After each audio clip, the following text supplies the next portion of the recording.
Hi everyone, I'm Paul Kinlan. Welcome to our talk today called How to Build Apps That Love Each Other. Hi, I'm James. I'm the tech lead of the Chrome team working to bring web intent to the web. Cool. So before we start, I just want to ask one little quick question. Actually, two questions. Who has heard of web intents? All right. Oh, awesome. Who's actually built anything with web intents? That's awesome. Yeah, two or three people, cool. So hopefully by the end of this presentation, you'll all be able to go away and start building things with this work that we've called web intents. And today we're going to show you some awesome stuff.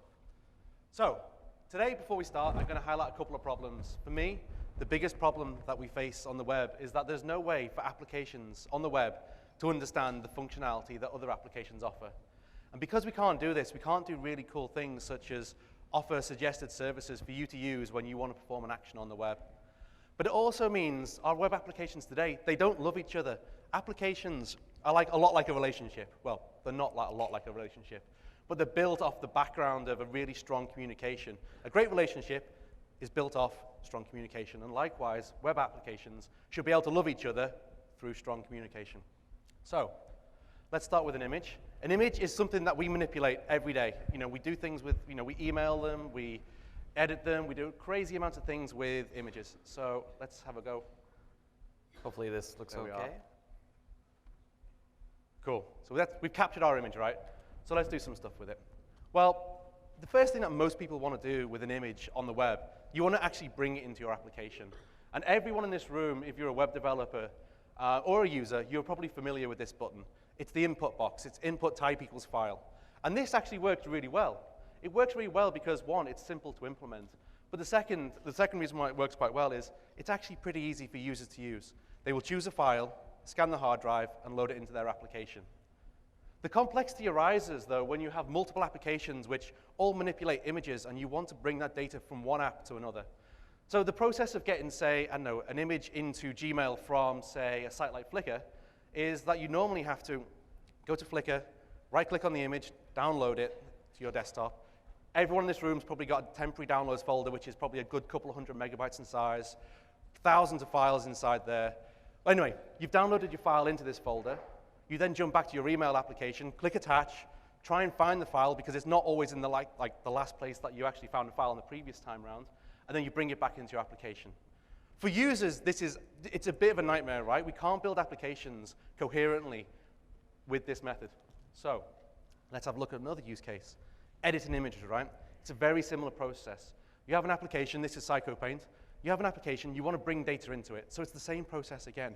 You have to load this application up, and if it's in another app already, if it's on Flickr, you have to download it onto your desktop, jump into this app, click open, bring it into the app. Then there's an extra step. Once you've edited this image, you have to then go and save it again to the desktop. So you've now got 2 copies in your temporary downloads folder.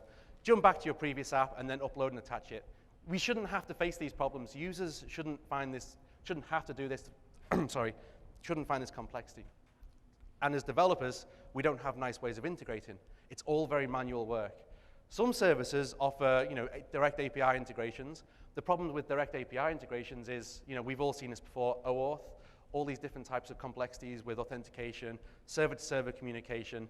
These applications don't work very well when you're offline because you need to talk to a server to give another application data. It's horrible for developers, and it's not nice for users. And likewise, if you have an image and you've edited it and you want to save it to make sure it's all backed up, well, you normally want to save it to your desktop or maybe to your temporary cloud, to your cloud storage solution. Right now, if you're developing something and you want to save it to, well, in this case, Drive, it's a direct API integration that you have to build, which is complex because there's authentication protocols. Once there's authentication protocols, they're actually pretty hard to debug because your client work in the client is different to the work that you do in the server, and it's really hard to debug those two types of systems. And obviously, we've got things like OAuth. OAuth is very complex. It's relatively easy once you get the hang of it, but it's actually complex to get started. And we don't want to have to deal with that on the web, right? And then once you've saved it and you're happy with the fact that you've got a nice backup, you want to send it out somewhere. You want to send your image to your grandmother. Now, we face 2 problems on the web, or I think we face 2 problems on the web at least. We have a temporary solution, a solution that already exists on the web called Mail2, the Mail2 scheme. Now, that works quite well, but when you've got an application that doesn't know your entire contact address book or your social network and your social graph, well, your application won't know the recipients that you want to send the data to, which means, well, Well, how do you actually know that you're going to send something to your grandmother? Because the mail to link will be blank. It's pretty complex. And then the second part of this problem is, mail to works pretty well if you want to attach a subject, a title, and some basic description to an email. Browsers have got that pretty much locked down for trying to do that type of stuff. But we have an image. This is a raw blob of data, right? How do we get our raw blob of data from our site directly into another application? We can't do it with the existing protocols. And then if you look at the way that users have to do this today, well, it's exactly the same process, the same set of steps that we saw before. The user takes their data from another application, downloads it into a temporary store, goes back to this email application, clicks attach. It's a really familiar process, and it's just not great for users. And users don't like the apps. Well, they kind of like the apps that we're doing, but we can make our applications a lot better. And then we've looked at the idea of sending an email like a one-to-one communication. Everyone knows this use case, the ability to share some piece of data with multiple different types of social networks. Well, add this mention that there's at least 300 different types of sharing services. So what's that mean for you as a web developer? Well, you can't feasibly integrate with all 300 different types of services, so you can use an aggregator service. But the problem is, the way that these applications are built and the way these APIs, you interact with these APIs, there's normally two methods. There's a widget and a server-to-server integration. Widgets are great, right? You can just drop a small piece of JavaScript on your page. But the problem that it introduces is every time you add an extra widget, your page load is delayed. It gets longer and longer and longer. And each widget that you put into your application is a tight coupling to that service. Not great, because you might have users that don't use the services that you're offering. And if you have unhappy users, you might have no users at some point in the future. And then the next is server-to-server integration, right? We have these services where we can send data to another service just by doing an OAuth authenticated request to the server. The problem with this is it's relatively complex to do OAuth. It's hard to maintain. It's very hard to debug. You never actually quite know if you've got the problem yourself with the way that you've done the integration or whether it's the other service that's got a temporary problem. It's just a bit of a pain to debug. And obviously, it requires an internet connection. If you want to send a status update to a social network, you have to have an internet connection to be able to deliver data between these two apps and two services. It's not easy, right? This is me. It's really unhappy, right? I'm a developer, and I'm also a user. For me as a developer, I don't want to have to maintain all these direct integrations.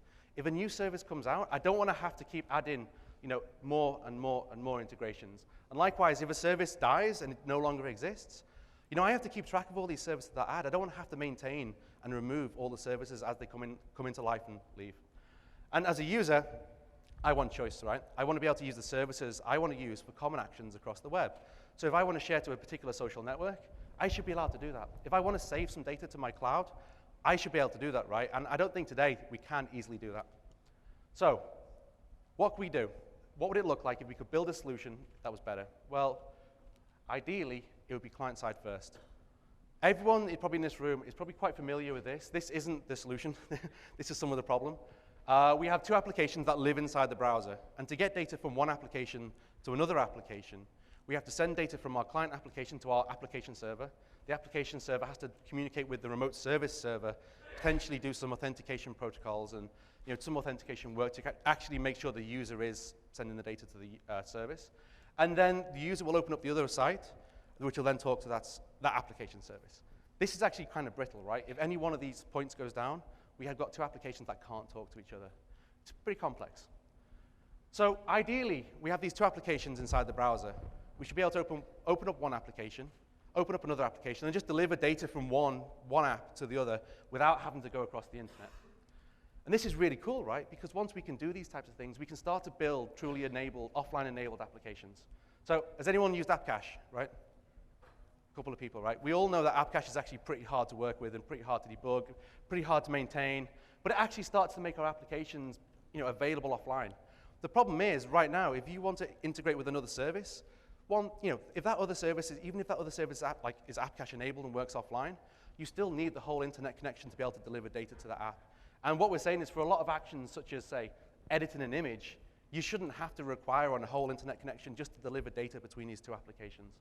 So with a solution that we want to try and propose, it should work and it should enable you to build applications that work offline. And ideally, it should be loosely coupled. This is like the best image I could find that wasn't like a class diagram, right? The idea is we should be able to use any particular service with any particular client with any particular service. And it should be down to the user to use those services, right? The user should be able to say, I'm going to choose Google Plus or Twitter to actually share some data, rather than us as developers of the client applications enforcing that upon the user, right? That's what we want from a solution. And ideally, it should handle the user's intent. This is obviously the name of web intent, right? The user should basically say, I need to edit an image, right? The user has a set of tasks that they're going to do with something on the web. They need to edit an image, right? They need to edit an image with their preferred application. They need to share a link with their preferred social network. They need to save a document to their preferred cloud file storage solution. The user always wants to do something in the browser with the data that your applications are producing, and you should be able to let them do that with a good solution.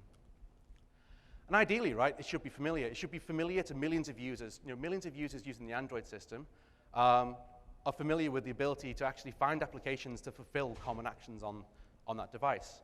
And ideally for developers, the API should look relatively similar to what, I don't know how many developers there are, but it should actually look relatively similar to the APIs that are offered on those systems that already exist. So, introducing web intents. Obviously, we've given the name away up front about this is a talk about web intents, but this is our proposed solution for actually enabling you to use, actually enabling you to integrate with remote services, any service that you want to that supports the APIs. So, what is a web intent? It isn't the next generation of internet-enabled camping equipment. I'm really sorry for that one, guys. It is a client-side framework that allows users to use their preferred applications for actions on content types. The really exciting thing right now is that we're actually working with the W3C, and we're at first public working draft, which is the first step to standardization. We've still got quite a way to go, but we've actually got an experimental build inside Chrome, and we're going to show you that today if you've not already seen it and already played with it. And we're going to show you some of the things that you can do with that. So it's pretty cool. So how does it work, right? We'll start with a demo, right? But before we jump into the demo, I want to show you some of the source code. So the application that we've built is roughly about 40 lines of code. And we're going to interact with have the option to interact with 4 different types of services. This is the powerful thing for me, right, is you don't have to think about how you're going to integrate with services to be able to start talking to them, right? If you don't have to think about that, then you can just concentrate on the things that you do best, right? So let's just jump back to our application and show you a demo in action. So this is an application we've built called ImageMater. It's not an amazingly complex application. All it does is allow you to orchestrate operations on images. So the first thing that we need to do is pick an image. So this is the image. This is the ability. This is the picker, the intent picker. We've got a couple of services on the top. These are services that we've installed, and there's suggestions on the bottom. The suggestions come from the Chrome Web Store. The really important thing about this is we don't want the users to ever be without a service that can fulfill that action. So which is why we're offering integrated, the Chrome Web Store is integrated into this solution. So let's choose Cloud File Picker. Cloud File Picker is another application that we've built as a demo application that allows us to bring images in from our Picasa account. It's pretty cool. So we've seen Google Glass. It's pretty cool. I'm going to say I invented Google Glass 2 years ago. It kind of worked. Admittedly, it kind of worked, right? The resolution wasn't great. It was in 3D, though. That's a good thing, right? He's not lying. This picture is actually 2 years old, so I think he came up with it first. Cool. So we brought in data from a remote application into our application. Both of our applications, they don't know about each other, but they can talk to each other and work with each other like they do. So let's just try one more thing. Let's edit an application. Edit the image, sorry. So the important thing to remember about intents, for me at least, my favorite part of this is we don't have to build a full image editing suite. We can build an application which just is quite specialized in one particular task. And MemeMater is an example of this. MemeMater is just a little service that adds funny text to interesting pictures. So let's add some text to this.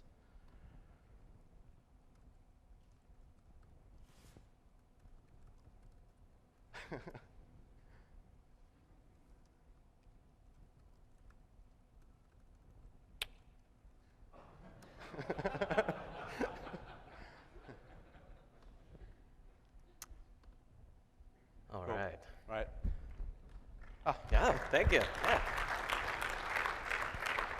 You didn't actually do that one in practice. So cool. So this is really cool, right? We've got 2 different applications, 2 remote services, and 1 client application. And they've all been able to talk to each other, and yet they don't know about each other. They only know about the types of services that each application offers. I think that's pretty powerful, right? So we jump back. Cool. So just to kind of briefly go over how it works again, we have a client application. And the user basically asks of the browser, find me a list of applications that support the ability to, say, edit an image or pick an image in this case. The browser will resolve the list of either installed services, offer a list of suggestions as well, potentially, and then deliver the data client-side, so we're not going through the internet, through the services, like through the internet servers. Deliver the data client-side into the application. The user will do the work, and then pass the data back, again, on the client-side without having to go through servers, back into the client application. And that's exactly what we've just seen with ImageMaker. So, by now, you must be thinking to yourself, wow, this is really compelling. I can integrate with another application and not have to know what that application actually is. So, how do you integrate your application with intents, with some other service? In WebIntent's parlance, the service is the endpoint that provides functionality that a client application can request. So here we have a couple of services. We have an image editor that is exposing the edit functionality. And we also have a cloud storage application which is exposing two functionality that it can do. It can save images to the cloud, and it can also allow clients to pick images from the storage. So it's actually really simple to integrate. You don't have to do very much. First, you have to declare what your service app can do. What functionality do you expose? And we have high-level verbs such as picking, editing, sharing that you say, this is what I can do. After that, you just accept the payload data from the client and perhaps do some manipulation, perform the function that you said you can do, and then potentially send data back to the client. So as you can see here, we have two solutions for integrating with intents. The first is what you can get in the current version, the current stable version of Chrome. Right now, Chrome apps can register that they handle intents using their app manifest. So we have an intent section, which you can list the different actions the different intents that you can handle. We have the action of saving. We can save types of images. And we got a couple other attributes, which I'll talk about later. One of the cool things that we can do, and Paul talked about this a little bit, with Chrome App Manifest is that we can use the Chrome Web Store to sort of curate and expose these services, these applications, to the browser when the client requests some functionality. So as we've used save here, if a client ever says, I need a save service, we go to the Chrome Web Store and say, hey, give us a list of potentially the high-ranking services that provide save functionality. And then we can show this to the user even if they don't have these applications installed. So it's really good for discovery for the user as well. But in the web, it's not really great if only Chrome apps can handle intents. We want this available everywhere. So you'll see at the bottom here, we've got this new HTML tag-like thing.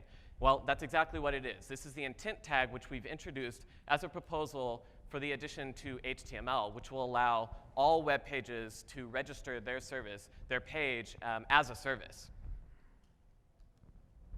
So let's go into a little bit of detail about the attributes that you want to be able to choose for your service. The first major one is the action that you can handle. So you'll notice here that we've got webintents.org/save. That's a URL. To be fair, the spec states that the action is actually just a string literal. It could be any string. But we feel it's really important to set precedence with URLs for a couple of reasons. The biggest one is that documentation. Paul, thank you. So here we have webintents.org/save. This site says exactly how you should call as a client this action and what you need to do as a service to implement this functionality. You can specify, and it shows the inputs that you may receive for this action and outputs as well. We've also got a nice little way to demo it here too. So we are demoing the save, and we have Cloud File Picker installed. It's pretty neat. So we have these high-level actions that we provided on webintents.org, things that we think most applications will want to integrate with. But let's say that you have your own application and you have some functionality that's very compelling that you want other sites to be able to use, other clients to be able to use. Well, you should be able to expose that as well. Let's say that my web page is example.com. So I have some functionality, let's call it transform. So I want to share this with the world. So my action will be example.com/transform. Developers can go to that URL where you have the documentation for this action, the inputs and outputs that you need, and clients can integrate with this. We have a much better world. The next attribute we want to talk about is the type. So the type is the type of data that you can handle. For the save action, we're saying we handle saving types of images. I'll go into a little bit of detail about what the type actually means. Here we have a MIME type, image with wildcarding, in fact. So we're saying we can handle all images. But you could also list an array of MIME types. So let's say you edit images, but you don't want to say to the world, I can handle editing all types of images, because there might be some formats that you don't actually handle. So you could specify a list, say image/ping, image/JPEG, and probably image/bitmap, though I don't know who would be using that on the web these days. So note that while you can use MIME types, you can also use string literals here too.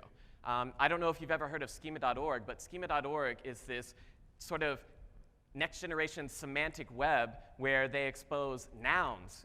Schema.org/image object is a reference for what an image object might actually contain, attributes about images. So you could say, I don't want to specify MIME type. I want to specify schema.org/image. And then clients and services will integrate around this point on schema.org. It doesn't have to be schema.org. It could be any string literal. But you can see it's really expandable to whatever you need to use here. So these next two attributes we're going to talk about are optional.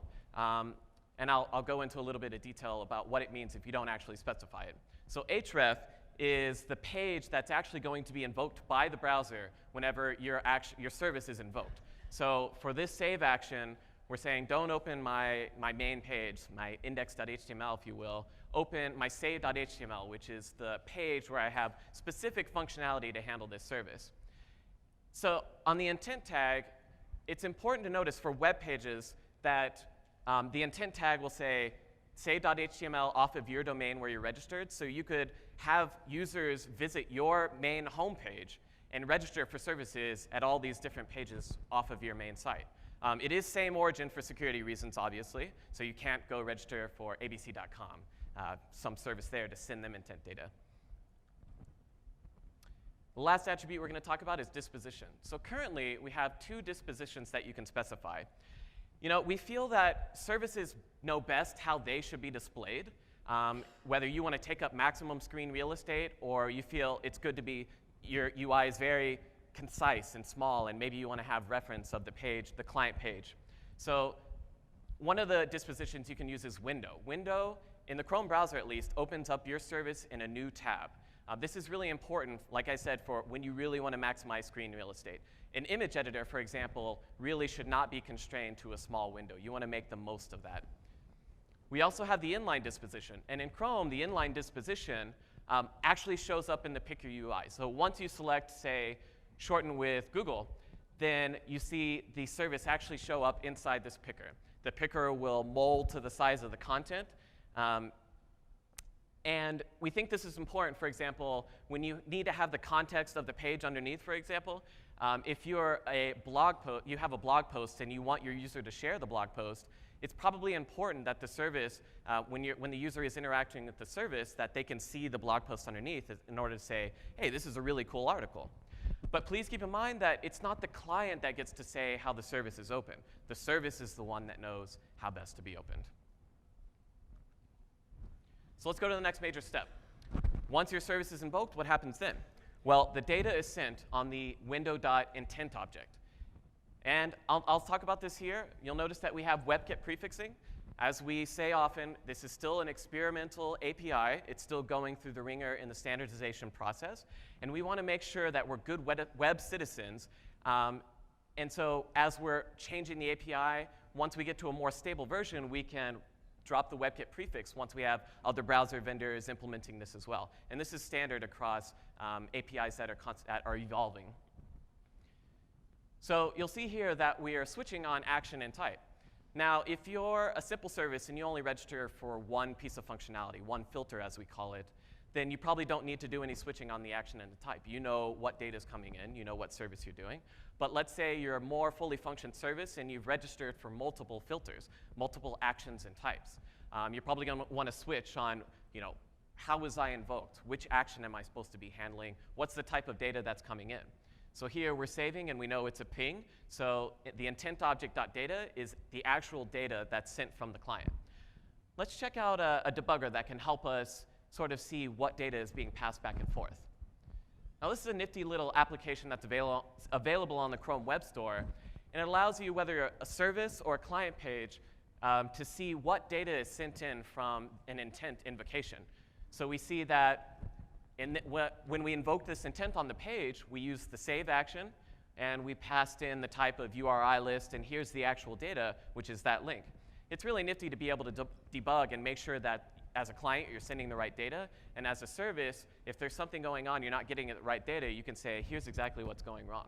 Now, this is a Chrome application. It's pretty nifty, but long-term, longer down the road, we'd really like to add this functionality to the web inspector, maybe through an inspector extension. Thank you, Paul. So we've talked about one side of the coin. Let's flip it. How do you actually invoke intents as a client? It's really simple.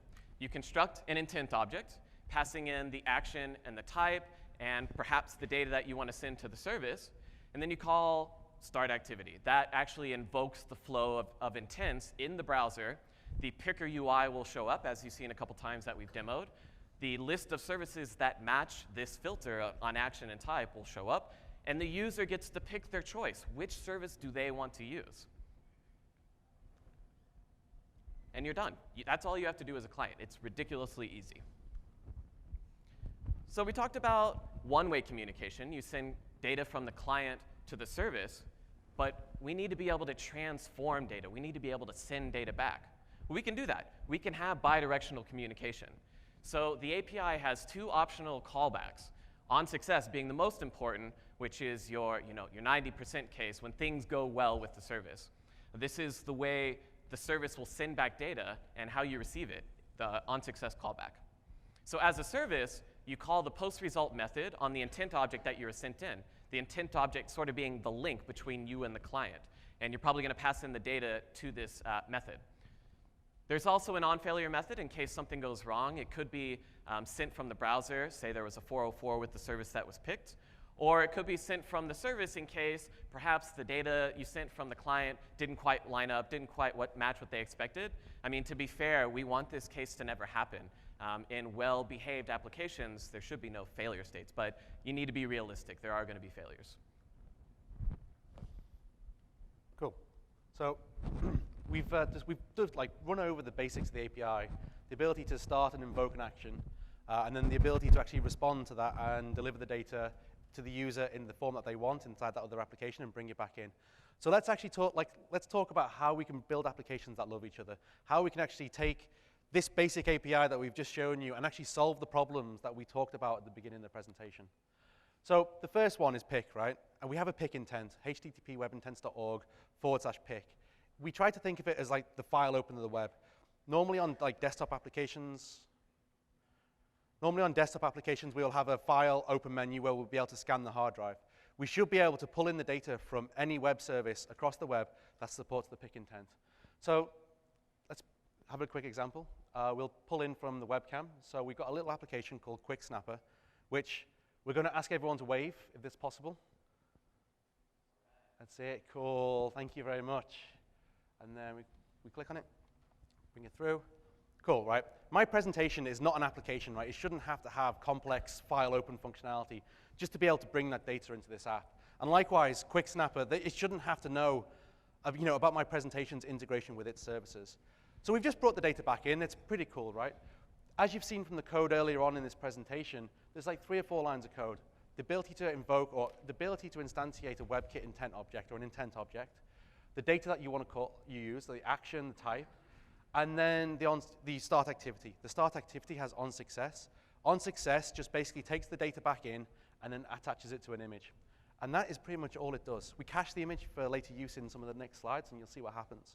But what I really want to show you guys is actually this is the set pattern, the same pattern across every single action that we're going to try and do. And hopefully this will show you how simple it is to integrate with this API. So we've picked an image. We need to edit it, right? We need to maybe create an inspirational message for the rest of the world. So let's use another demo application we've made called Inspiration Mater. And all it does is, it creates those inspirational photos, right? It's not very complex. It doesn't pretend to be like Photoshop or, any other kind of like Pixelmator or any other type of application. It just adds inspirational text to photos. Cool.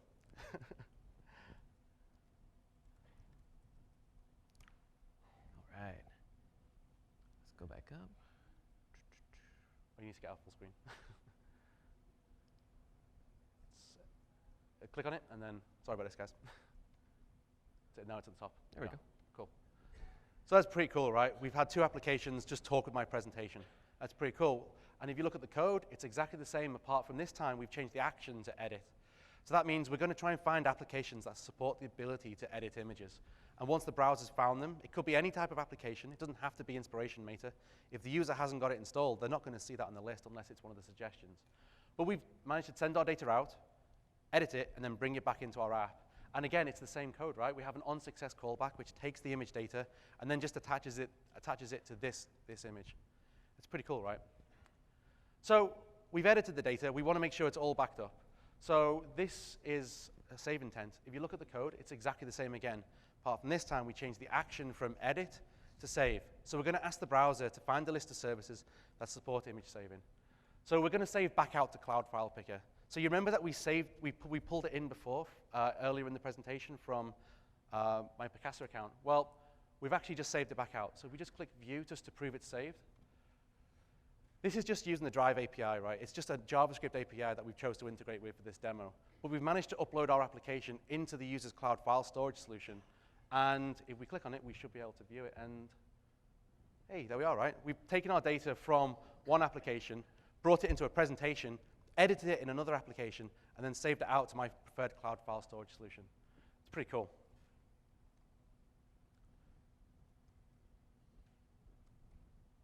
There we go. Thank you. And obviously, one of the things that you want to do is you want to tell the world how cool this image is, right? So we want to share. Notice this doesn't have an onSuccess callback. My ability to share my data to a service, I don't need to know that it's been shared, right? Sometimes you might want to know that the action has been completed successfully, but in this case, I don't, because I don't actually need it. So if we just share this image out, we'll be able to share it to a different service. We'll just share to Imager. This is just using an API integration with Imager. It's processing, we've saved, and if we press the actual link, we should, in theory, be able to see it actually has been pushed to the web, and we're not just kind of making this up. So, okay, the user interface looks a little bit hokey at the moment, and a bit crazy. It's going to change and improve. It is an experimental API, and as we iterate on this user interface, it's going to start to look really nice. I want to tell a little anecdotal story about this. So for the longest time, we couldn't get UX support, and we're like, what can we do about this?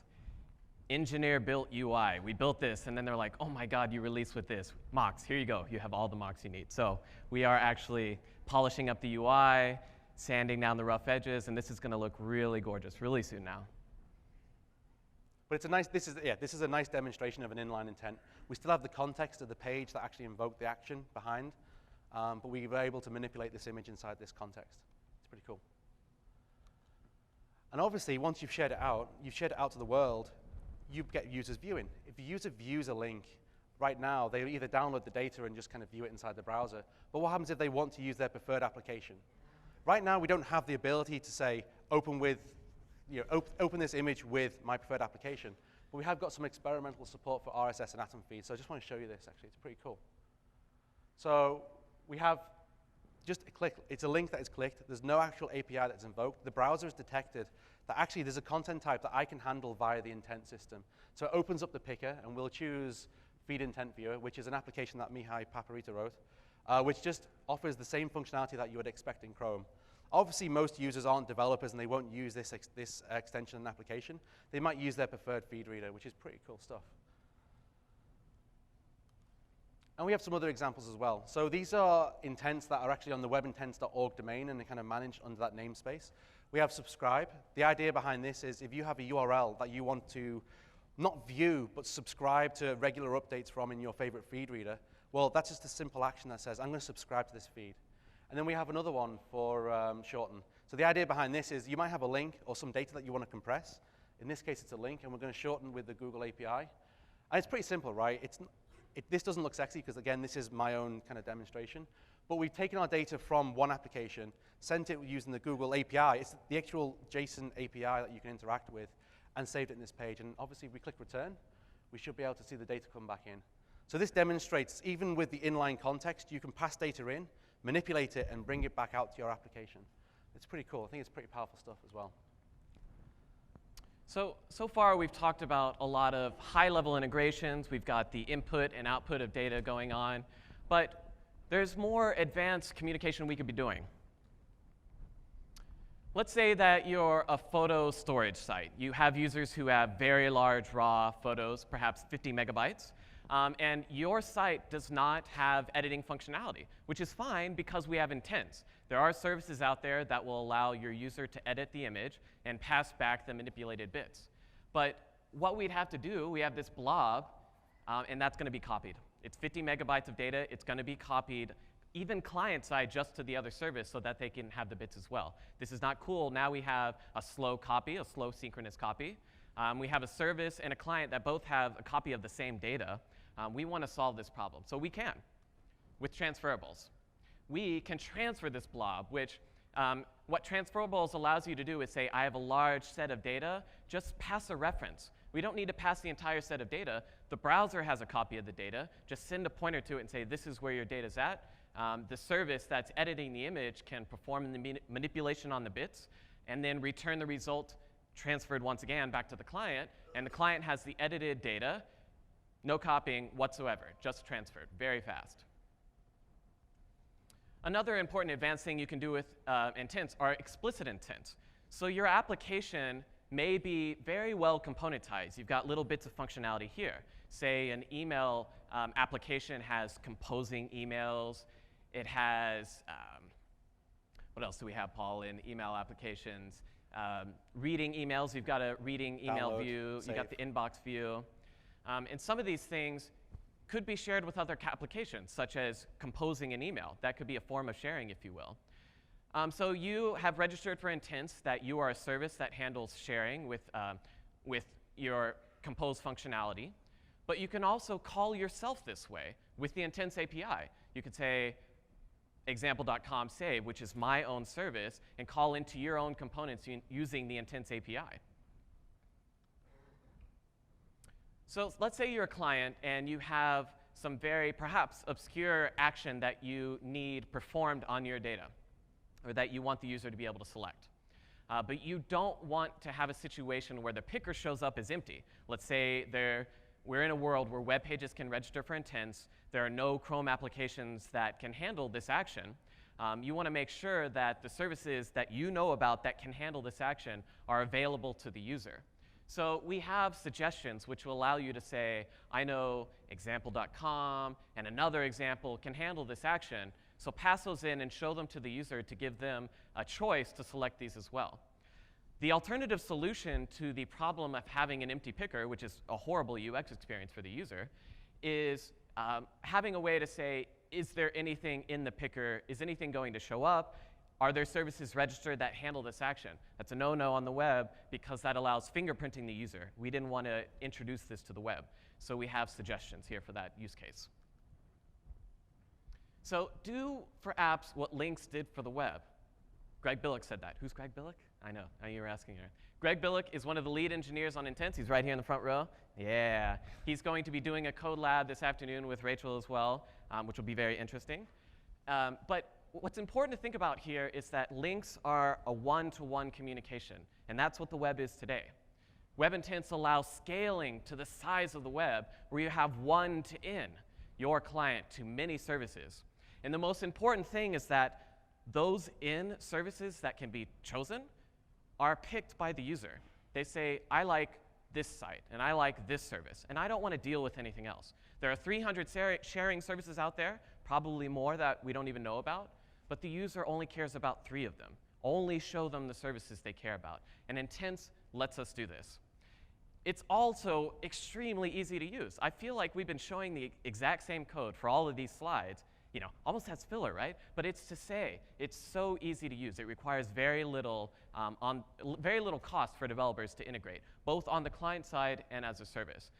This is very important for integration. We want this ecosystem to build up and to be useful for the user. Cool. So we're pretty much finished now. We do have some more information, though. So we have a selection of links.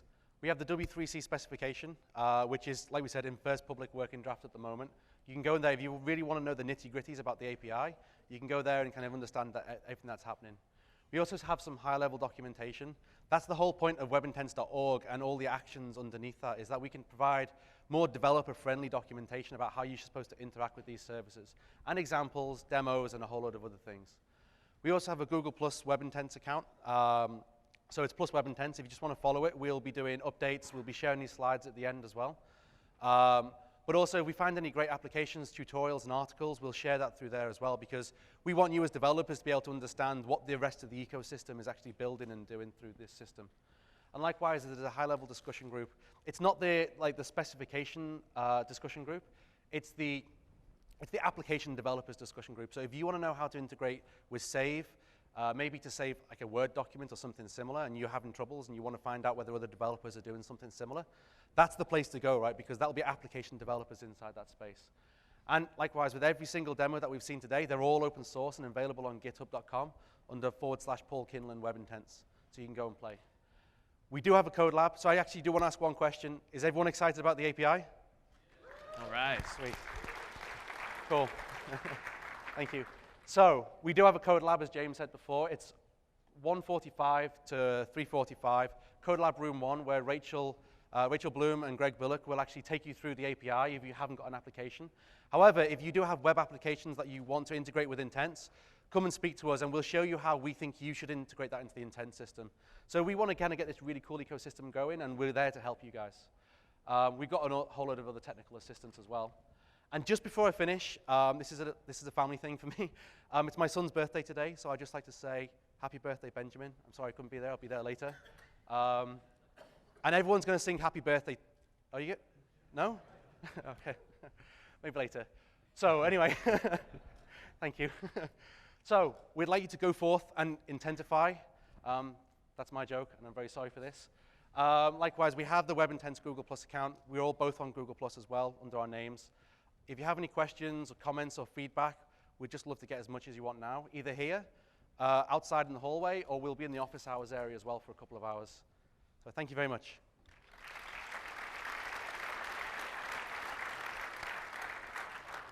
And we are open for questions.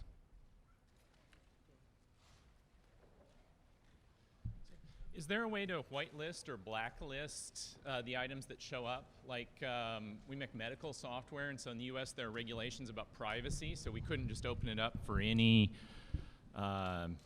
application to share, but there are a known number of ones that would be acceptable. Okay, so yeah, not actually directly inside Chrome or the Chrome Web Store. The actual list, the main list that you see are only applications that you've directly installed.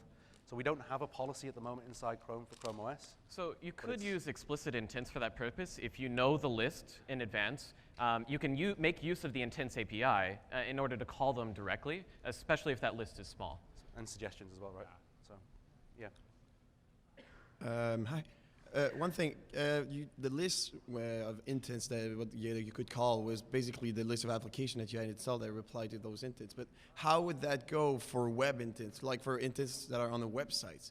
Is there some form of discovery, like the sites you visited that? Exactly, that's exactly what it is. So we feel that the user visiting a site is a very strong signal, one of many, that they want to have this available as a service.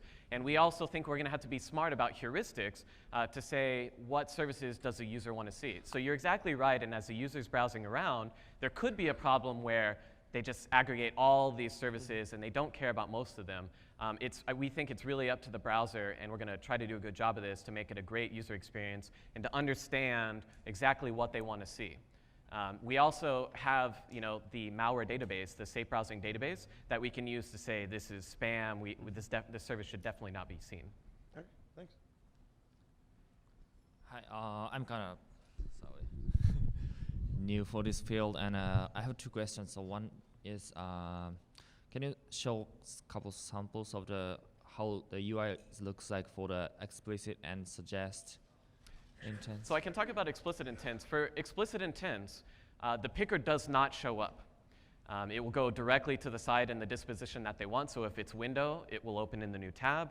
If it's inline, we'll show what, you saw the service pull down and it will just be displayed in there.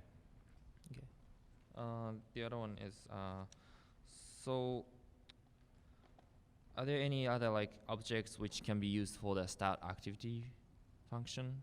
For share? For the, start activity. Oh, start activity. Yeah. It's just the intent object and the parameters as specified in the API. Because the name is like more like generic, start activity. So Right, so the name actually came from Android intents, which Web intents is based off of, and that's we felt it was important for developer mindshare.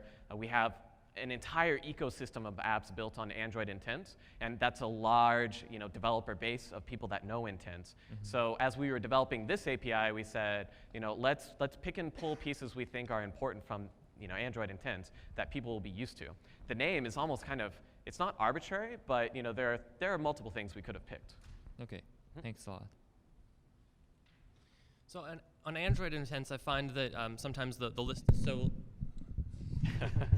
sometimes I find the list is so long because the action is so generic, like share, that it's cumbersome for the user. So going back kind of to heuristics, do you have the intent to let the user select a default intent for a given Absolutely. MIME type? Yeah, that's one thing that we are diverging from Android intents as it stands now, which is to have smart defaulting. And we're working out the kinks on that now. Actually, I'm gonna point and embarrass her. Rachel is actually owning that functionality, the redhead down here. You'll see her at the code lab later. No apologies. We're working on it, so it should be out in probably maybe our next stable release. Cool, and the stuff you showed us today, is that from Canary? Or Stable.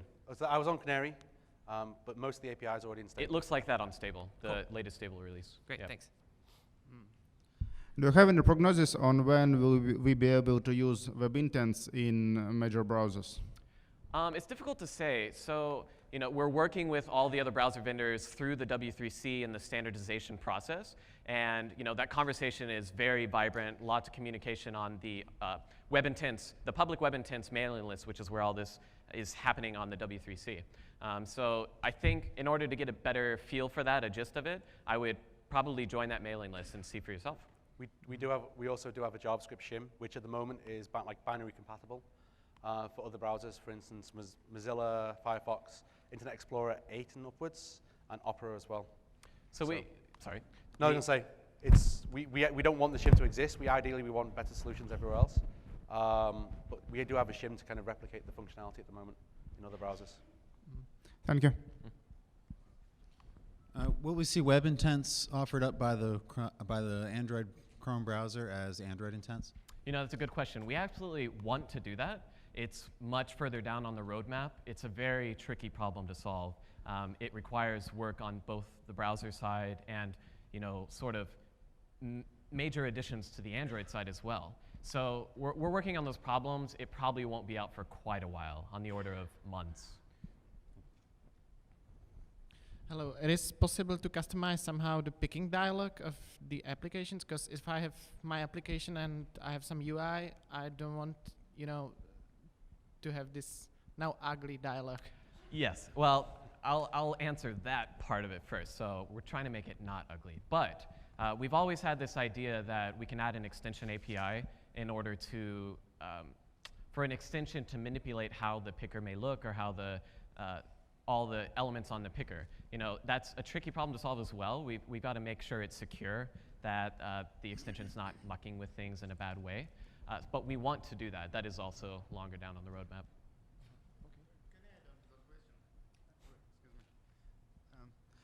Will there be some kind of API to programmatically get a list of handlers for a given intent, like in Android? Not for the web. So Chrome extensions and Chrome apps obviously have elevated permissions through that system. That could be something that we could expose there, but we definitely would not allow that for the web for issues of fingerprinting. Is there anything kind of baked in for nice backwards compatibility or downgradability? Or is that kind of on us to figure out?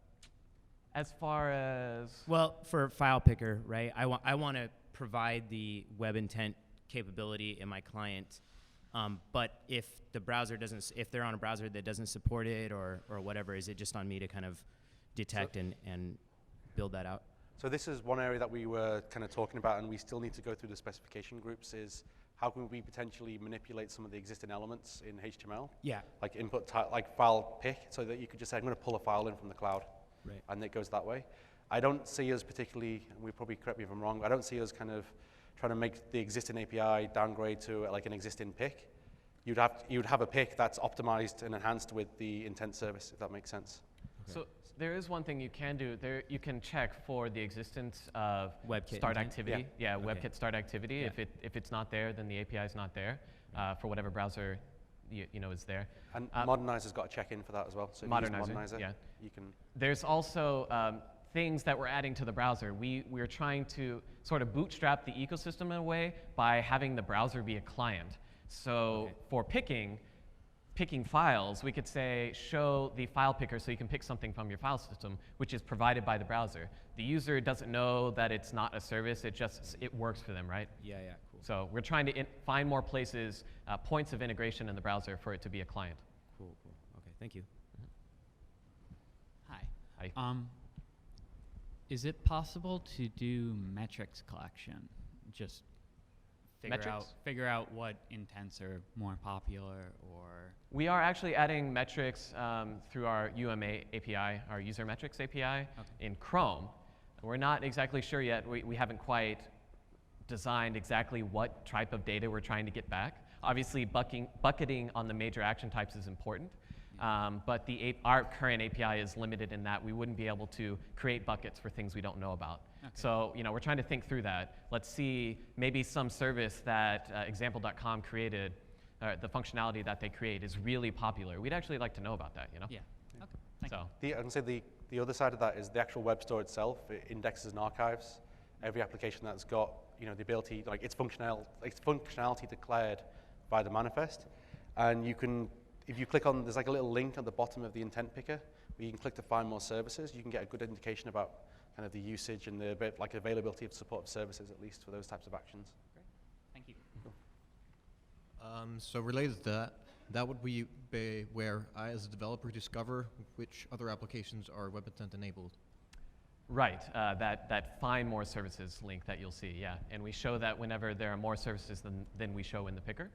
Yep. Okay, but if I as a developer wanted, for example, to integrate with Google Calendar or other services that might or might not be web intent enabled, is there an easy resource for me to access to see which services? So right now it's through the Chrome Web Store, through that area. One of my goals with the web intents documentation was to be able to, if we have the index, the intent tag, is that we can do queries on the web essentially to then go, well, these are the list of services that we know that support this, and have it kind of shown in the documentation up front.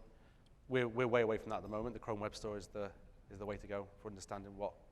Yeah, I mean, you can imagine this. Like, intent is really important for the web, and we're here as citizens of the web for intents. But we also work for a search engine, a major search engine, right? So once the intent tag is out there, we have this ability to crawl the web and say who actually supports intents. So I don't know if it's something that will add to search or whether some other crawl mechanism, but it would be awesome if we had a database of sites that support intents that was updated automatically, et cetera, and you could go to their sites and see what their actions actually are. Cool, thank you. I think there's currently a limitation in the way actions are triggered. It only is by user movement. User gesture. Yeah. But that leads to a problem where currently you cannot have them working with Chrome extension that are actually contextual menus or just buttons, because these are, even though they're triggered by user action, the window showing up is actually not technically a user action. Is it something that's going to be solved, or? Yeah, a bug. You found a bug. Well, I thought we had 0. It exists. The bug is open and tracked by Greg. So cool. We'll bug Greg. Yeah, it's a thing I want as well. It'd be nice.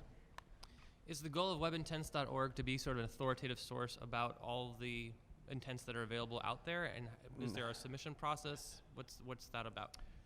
You want to talk about? Yeah, so the idea behind webintents.org is, when we started this off before we were kind of going through the W3C standardization, was it's not a complete authoritative, exhaustive list of every single possible intent that's out on the web. It's just a very core set of use cases that we wanted to try and solve right now. And as potentially we saw more use cases come in, we might kind of take it under the stewardship of webintents.org and have that as like the de facto. However, it's quite early on in this whole ecosystem, so we might get like a payment like solution provider that does a pay intent, for instance, and that becomes the de facto standard that everyone uses inside that URL, and that never comes under the stewardship of webintents.org. It's under their stewardship to kind of maintain that standard and everything. So I didn't personally want it to be kind of authoritative and kind of, index and archive every single thing on the web and every different type of intent. But it depends on how the standardization goes as well, because the W3C are talking about kind of maybe we should formalize some of the actual core intents right now and kind of get that whole process underway through that group. So is there a submission process currently in webintents.org? There is a contributors guide where we basically say, go to this discussion group, we'll talk about the different types of use cases that you want to try and solve. And if we have at least one client potentially and one service that are going to be able to do it and handle it, then we can probably try to standardize it a little bit more inside webintents.org. But again, we haven't done that yet because no one's come to us with an idea outside of the use cases that we've had originally. But we're open, and we'll see how it goes from there, I think is the answer. So there's a site right now called openintents.org, which predates WebIntents, and it's actually for Android intents, and they have this database on their site, which is really awesome, and was one of the big things when we started WebIntents. I was like, oh man, this is really cool. We want services to come up with all these functionalities that we could never even dream of, and have a way that developers can find them. So I think webintents.org may eventually end up hosting some database that lists these, and there's an easy submission process that's very low cost for developers to add their actions. I mean, it doesn't really hurt anyone for this database to exist as long as you have ways to sort and prioritize and expose the best services or the best actions. Cool. And are micro formats a good candidate for a type of thing to use on WebIntents? Absolutely. Cool. Yep. Yeah. Thank you.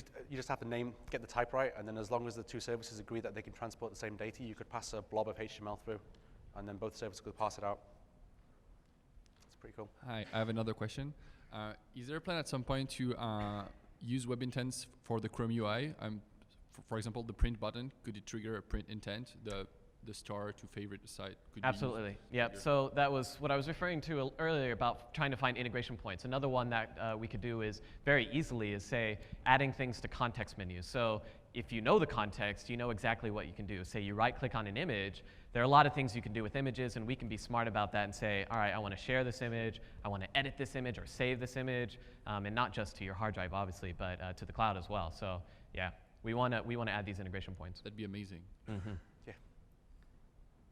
Anybody else? Cool. All right. Yeah, Thank you very thank you, much. guys. Thank you.